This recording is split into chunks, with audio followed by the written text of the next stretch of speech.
Good morning, guys. How are you all? Fine? Yeah, not so fine. कोई बात नहीं, partially भी अच्छा होता है। तो आज हम लोगों को फ्लैजेलेला का रिप्रोडक्शन के बारे में बात करनी है ना। फ्लैजेलेला में रिप्रोडक्शन दो टाइप से होता है, वेजिटेटिवली और सेक्सुअली। ठीक है, तो सबसे पहले वेजिटेटिव रिप्रोडक्शन। वेजिटेटिव रिप्रोडक्शन में सबसे पहला है by tubers and bulbils. By tubers and bulbils. तो इसके बारे में मेरे को नहीं लगता ट्यूबर्स और बल्बिल्स को बताने की जरूरत है, क्योंकि एल्गी में हम लोगों ने बहुत अच्छे से पढ़े हैं। ट्यूबर्स और बल्बिल्स क्या होते हैं? They are the vegetative reproductive structures like which are present on the stem और in the root stem structure. Bud like structure होते हैं जो कि स्टेम प्लांट से या मेन प्लांट से या वेजिटेटिव पार्ट से अलग अलग एक नया प्लांट बनाने की कैपेसिटी रखते हैं। ठीक है, तो सबसे पहले बाय ट्यूबर्स एंड बल्बिल्स। दूसरा है बाय फ्रेगमेंटेशन। ठीक है, फ्रेगमेंटेशन आप सबको पता है, अनफेवरेबल कंडीशन में plant break down into a various fragments and in the favourable condition each and every fragment has the capacity to regenerate into a new plant.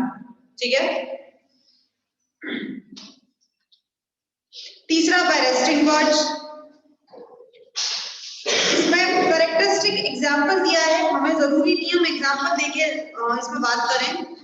जो कुछ ब्रांचेस होती हैं, एरियल ब्रांचेस कौन सी? Rhizophore, they are the aerial branches. कल ही हम लोगों ने बात करी है। ठीक है, तो उनके ऊपर कुछ बर्ड्स लाइक स्ट्रक्चर प्रेजेंट होती हैं जो कि फेवरेबल कंडीशन में एक नया प्लांट बनाने की कैपेसिटी रखती है। तो ये तो बात हो गई आपकी वेजिटेटिव रिप्रोडक्शन से।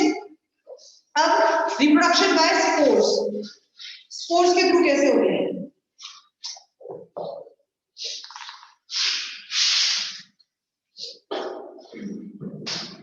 फ्लैजेलेला हेटेरोस्पोरस कंडीशन। पहले तो हम ये मार्क करेंगे। फ्लैजेलेला में कंडीशन हेटेरोस्पोरस, जाइलोटोम में कैसी थी? होमोस्पोरस। ठीक है ना, फ्लैजेलेला में कंडीशन हेटेरोस्पोरस। अब हेटेरोस्पोरस है यानी कि दो टाइप के स्पोर बनेंगे।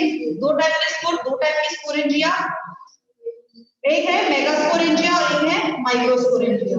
मेगास्पोरेंजिया में लार्ज साइज मेगास्पोर, और मेगास्पोरेंजिया किसमें लगी थी? मेगास्पोरोफिल्स।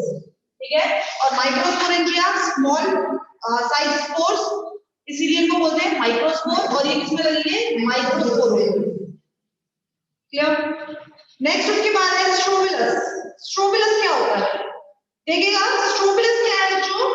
बेसिकली पूरी एक ब्रांच को स्ट्रोबिलस बोला जाता है। जैसे ये पूरी ब्रांच है, ठीक है, अब इसमें क्या है? लीफ लगी हुई है। ये देखो, ये आप लोगों की इस बार तो प्रैक्टिकल फाइल्स नहीं बन रही है, बाकी प्रैक्टिकल फाइल बनती है तो बहुत कॉमनली बनने वाला एग्जांपल है, वो कॉमनली बनने वाला डायग्राम है। फाइल के बारे में मैं तो कर रही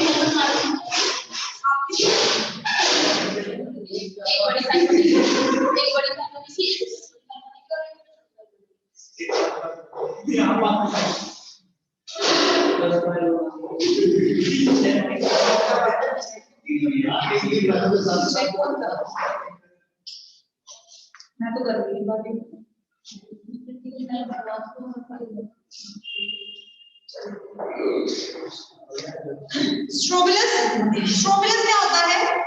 स्ट्रोबिलस में जो these are the sporophytes, ये क्या है? एक ब्रांच लाइक स्ट्रक्चर है। इस ब्रांच लाइक स्ट्रक्चर में रिप्रोडक्टिव ब्रांच, ठीक है, हमको बोलेंगे रिप्रोडक्टिव ब्रांच लाइक स्ट्रक्चर, जिसमें क्या प्रेजेंट है? रिप्रोडक्टिव लीव्स प्रेजेंट है, which are called sporophytes। और इन्हीं स्पोरोफिल्स में क्या लगे रहते हैं? स्पोरेंजिया लगे रहते हैं। May be it is a megasporophyll, मान लो नीचे की तरफ मेगास्पोरोफिल,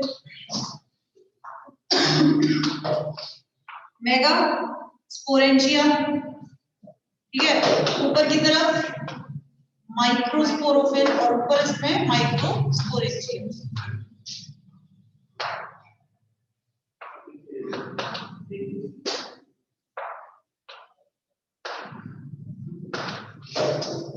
ठीक है बच्चों, तो इसी पूरे पार्ट को, पूरे स्ट्रक्चर को क्या बोला जाता है? स्ट्रोबिलस। ठीक है, आप इसमें देख सकते हैं sporophylls are aggregated at the wing at the apex of main stem and its branches in a compact cones, loose या compact cones, इसे क्या बोला जाता है? स्ट्रोबिला। ठीक है,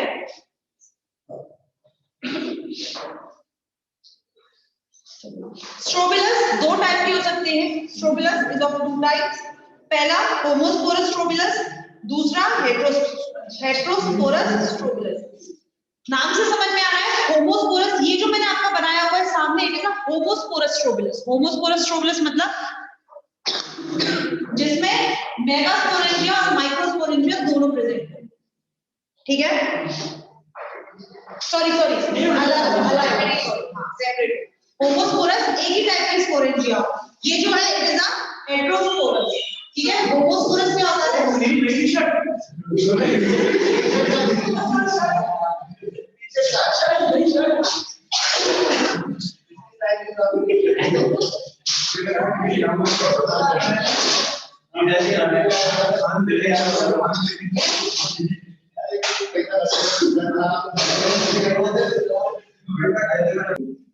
चलिए भाई, बातें नहीं होती। होमोस्पोरस स्ट्रोबिलस क्या होते हैं? जिसमें एक टाइप के स्पोर्स प्रेजेंट रहते हैं, whether they are microsporangia or whether they are megasporangia, एक ही टाइप के होंगे और एक ही टाइप की स्पोरोफिल्स होंगी, या तो माइक्रोस्पोरोफिल या फिर मेगास्पोरोफिल। हेटेरोस्पोरस क्या होते हैं? जिनमें अलग-अलग होते हैं, माइक्रोस्पोरेंजिया और मेगास्पोरेंजिया दोनों प्रेजेंट होते हैं। ठीक है, हेटेरोस्पोरस जिसमें माइक्रोस्पोरेंजिया और मेगास्पोरेंजिया दोनों प्रेजेंट होते हैं। इसके बाद एग्जांपल दे रखे हैं, छोड़ देना इसको, सीधा आ जाओ development of sporangia. Development of sporangia, microsporangia और मेगास्पोरेंजिया दोनों का डेवलपमेंट सिमिलर है, यानी कि कैसा है? यूस्पोरेंजिएट टाइप का। और मैं बता चुकी हूँ यूस्पोरेंजिएट क्या होता है? बहुत सारी सेल्स। ठीक है, लेप्टोस्पोरेंजिया जब एक ही सेल से डेवलपमेंट हो और यूस्पोरेंजिएट जब बहुत सारी सेल से डेवलपमेंट। ठीक है,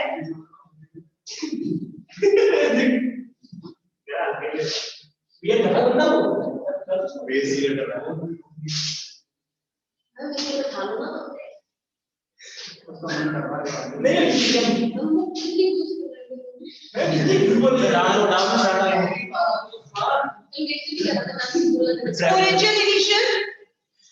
स्पोरेंजियल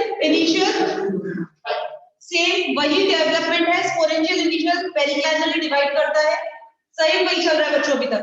आउटर जैकेट इनिशियल बनेगा, inner archesporial initial. Archesporial initial sporogenous cell जिनसे क्या बनेंगे?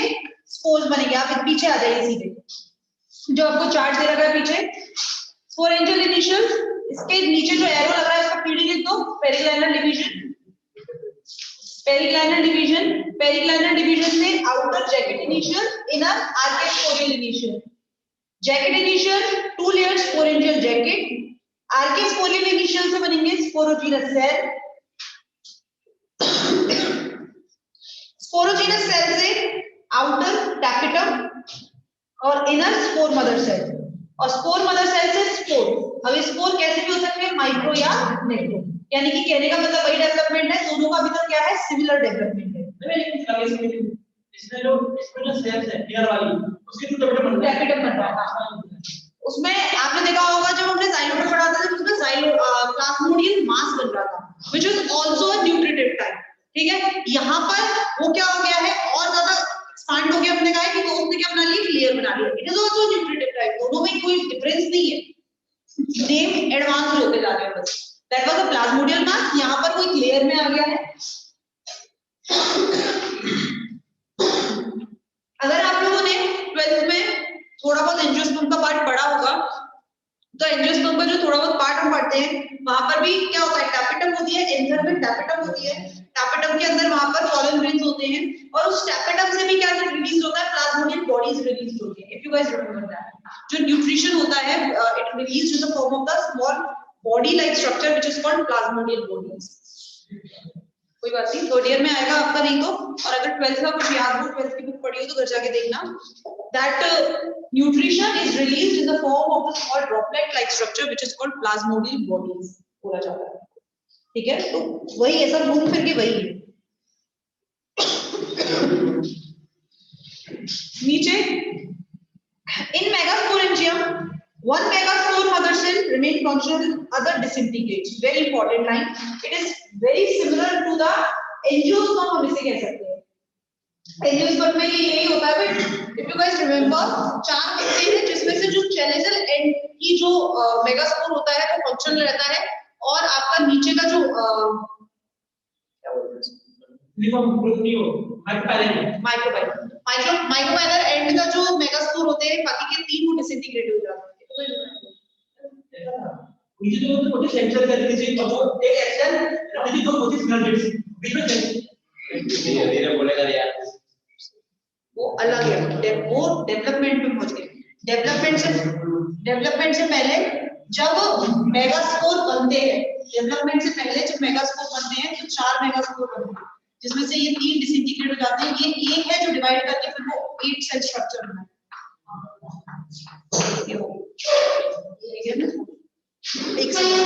तो वही जब इसमें बोल रहे हैं कि इसमें भी क्या रहता है, जो मेगास्पोरेंजिया रहता है. मेगास्पोरेंजिया जो मेगास्पोर बनते हैं, जिसमें एक मेगास्पोर मदर सेल फंक्शनल रहती है, बाकी सारी क्या हो जाती है, डिसइंटीग्रेट हो जाती है. अब ये जो एक मेगास्पोर मदर सेल बची है, जैसे यहाँ पर ये जो एक बनी है, ये डिवाइड करके बाकी की 8 सेल स्ट्रक्चर बनाती है, ऐसे सिमिलरली ये भी क्या करेगी, दोबारा से म्योटिकली डिवाइड करेगी और 4 टेट्राहेड्रली अरेंज्ड हैप्लॉइड मेगास्पोर बनाती है.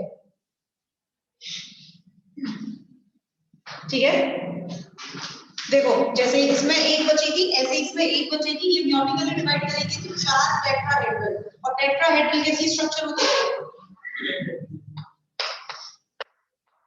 एक पीछे. ठीक है, ऐसे होता है टेट्राहेड्रल स्ट्रक्चर. ये होती है 1 2 3 और एक इनके पीछे होता है जो दिखता है. तो 4 टेट्राहेड्रल स्ट्रक्चर, 4 स्पोर्स होते हैं, 4 मेगास्पोर होते हैं. इन चारों में से चारों की चारों भी फंक्शनल हो सकते हैं, और चारों में से कोई 2 फंक्शनल हो सकते हैं, 2 नॉन फंक्शनल हो सकते हैं. It vary according to the species. तो हमें वो नहीं जाना है हमें, क्योंकि हमें कोई भी डिप्लोमेटिक थिंग में नहीं जाना है. हो सकता है, नहीं हो सकता है, फिर उसके लिए आपको अलग-अलग स्पीशीज याद रखनी पड़ेगी. तो आपको केवल इतना याद रखना है, all of the 4 megaspores only one is functional, other are disintegrate. It divide meiotically. ये जो मेगास्पोर है ये meiotically डिवाइड होगा and form 4 tetrahedrally arranged megaspores. That's it. ठीक है.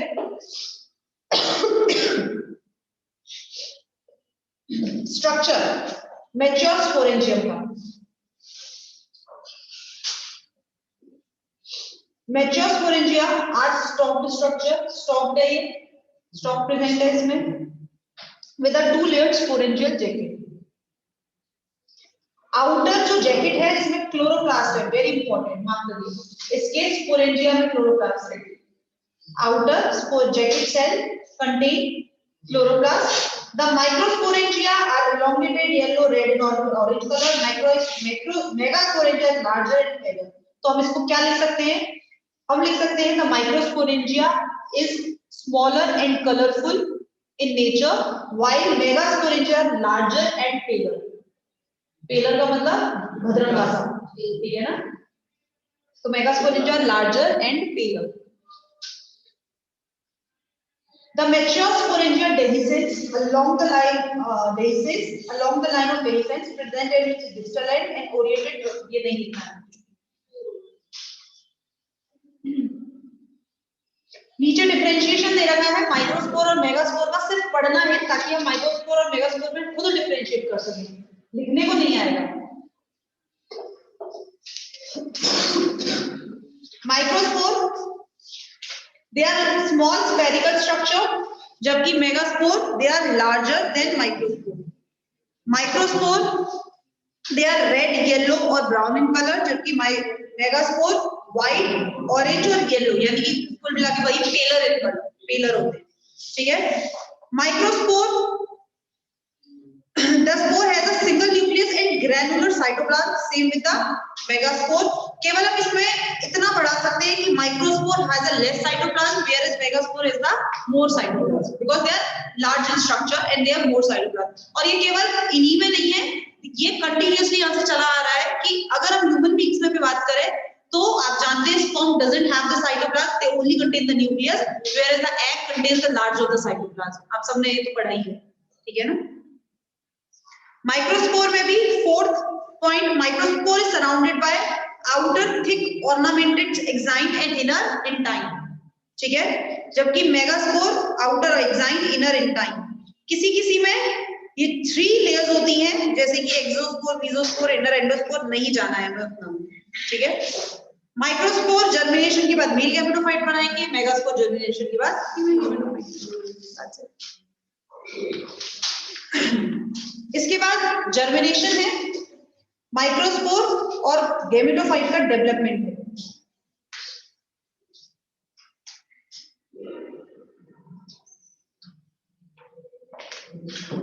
इसका बनाना पड़ेगा मुझे डायग्राम।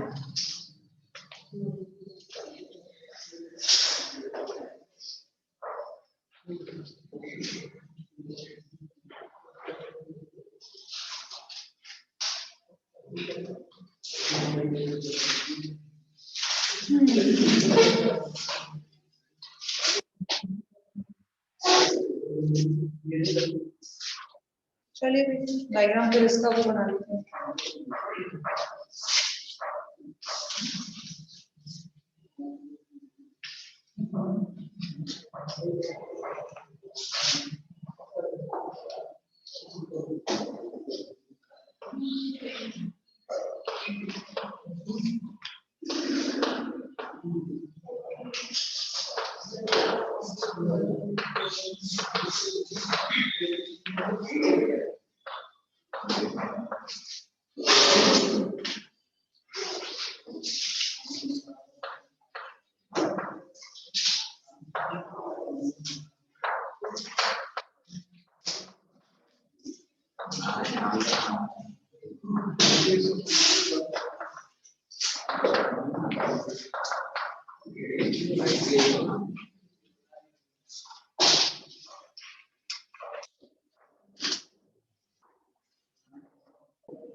हो गया?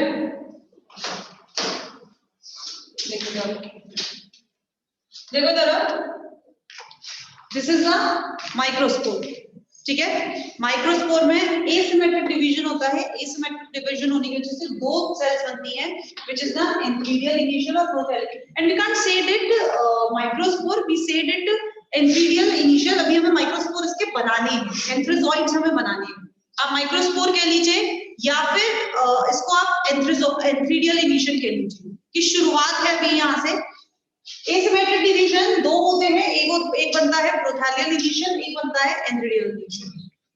प्रोथैलियल इनिशियल का कोई काम नहीं है, ऐसे अभी आगे बताते हैं आपको।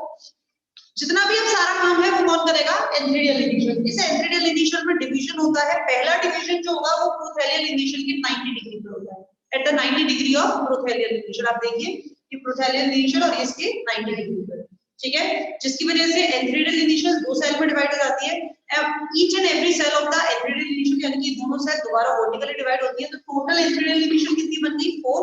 तो 1 2 3 4 तो एंथ्रीडियल इनिशियल और एक प्रोथैलियल इनिशियल, तो टोटल कितनी सेल बन गई? 5 सेल, ठीक है। अब क्या होता है, इस एंथ्रीडियल इनिशियल की ये जो नीचे की दोनों सेल हैं, this basal cell, they don't not divide further.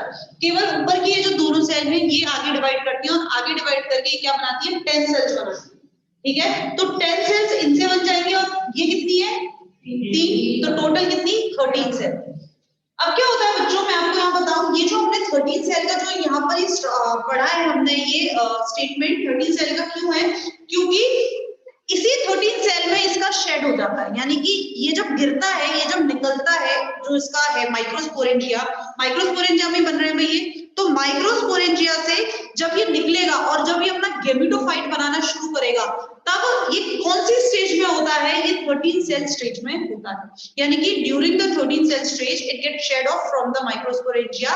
और कहां पर चला जाता है ये चला जाता है पार्शियली ओपन्ड मेगास्पोरेंजियम। ध्यान से सुनना वापस, होता क्या है, 13 सेल स्टेज बन गई। 13 सेल स्टेज बनने के बाद ये किस में बन रही है? माइक्रोस्पोरेंजिया में बन रही है। तो इसका जो डेवलपमेंट होगा, बाकी का डेवलपमेंट, अच्छा आपको अगर याद हो तो मैंने जब ये टेरिडोफाइट बुक शुरू करी थी तब मैंने आपको एंडोस्पोरिक और एक्सोस्पोरिक डेवलपमेंट पढ़ाई थी। मैंने आपको बताया था एंडोस्पोरिक डेवलपमेंट वो होता है जब जब gametophyte, not the mail gametophyte, जब गेमेटोफाइट माइक्रो मतलब स्पोर बॉल, स्पोरेंजियल बॉल के अंदर ही डेवलपमेंट हो जाए तो उसको बोलते हैं हम एंडोस्पोरिक। और जब गेमेटोफाइट का डेवलपमेंट स्पोरेंजियल बॉल के बाहर हो तो उसको बोलते हैं हम एक्सोस्पोरिक डेवलपमेंट। अगर आप लोगों को नहीं भी याद हो तो आप पीछे देख सकते हैं, आपको उसमें लिख रहा है। तो ये जो 13 सेल स्टेज है, अब इस 13 सेल स्टेज, अब इसकी आगे, अब इसके बाद इसका क्या होगा? गेमेटोफाइट का डेवलपमेंट होगा, ठीक है। तो गेमेटोफाइट का डेवलपमेंट कैसे होगा? इसका जो शेड होता है ये जब गिरेगा, तो गिरेगा कब? ये गिरता है पार्शियली ओपन मेगास्पोरेंजियम में, ये चला जाता है और वहां इसका डेवलपमेंट होता है। और डेवलपमेंट कैसे होता है? आउट ऑफ द 13 सेल, मैं इसको सिर्फ लिख रही हूँ बच्चों, क्योंकि आई एम नॉट श्योर कि मैं 13 सेल बनाकर और आपको अच्छे से उसमें डायग्राम रिप्रेजेंट कर पाऊँ, बिकॉज़ इट्स नॉट पॉसिबल। तो मैं इसमें सिर्फ आपको अपनी लैंग्वेज में लिख दूं ताकि आपको समझ में आए। Out of the 13 cell, 13 cell में से 4 central cell, you can note it down right now, आप नहीं लिखे, आप पहले सुन लें। 4 सेंट्रल सेल, जो बीच की 4 सेल होती है, 4 central cell, they form the androgonial initial. They form androgonial initial. Androgonial initial से मतलब क्या है कि अब ये क्या बनाएंगे? एंथ्रोजॉइड बनाएंगे, ठीक है। जो 4 सेंट्रल सेल है, 4 सेंट्रल सेल है, वो क्या बनाएंगे? एंट्रोगोनियल इनिशियल, जो फर्दरली डेवलप करके क्या बनाते हैं? एंथ्रोजॉइड बनाते हैं। तो they form androgonial initial which further develop into antherozoid, further develop into antherozoid.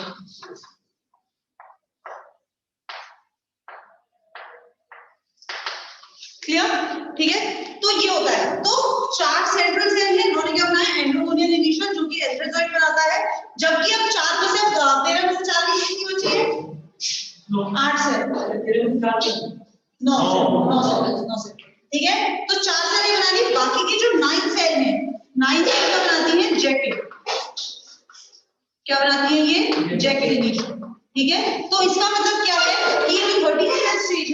Cell stage में से 4 सेल, और ये सारा डेवलपमेंट कहाँ हो रहा है? मेगास्पोरेंजिया में। ये सारा डेवलपमेंट कहाँ हो रहा है? मेगास्पोरेंजिया में। यानी कि मेगास्पोरेंजिया के अंदर ही क्या बन जाते हैं? माइक्रोस्पोर, यानी कि ये मैं कह सकती हूँ एंड्रोजॉइड बन जाते हैं, और इसके साथ में इसका जैकेट भी बन जाता है, यानी कि पार्शियली गेम्डोफाइट इसमें डेवलप हो जाता है। तो हम कह रहे हैं कि एंडोस्पोरिक डेवलपमेंट है, क्योंकि अभी तक माइक्रोस्पोर की वॉल नहीं टूटी है, उसी के अंदर सारा डेवलपमेंट चल रहा है। तो डेवलपमेंट कैसा है इसका? एंडोस्पोरिक। आर्य बात समझ में क्लियर हुआ किसी को? कोई डाउट? ये मैक्सिमम के अंदर हो रहा है। मेगास्पोरेंजिया मतलब स्पोरेंजिया के अंदर हो रहा है, कुल मिला के स्पोरेंजिया के अंदर हो रहा है गेम्डोफाइट का डेवलपमेंट। ठीक है?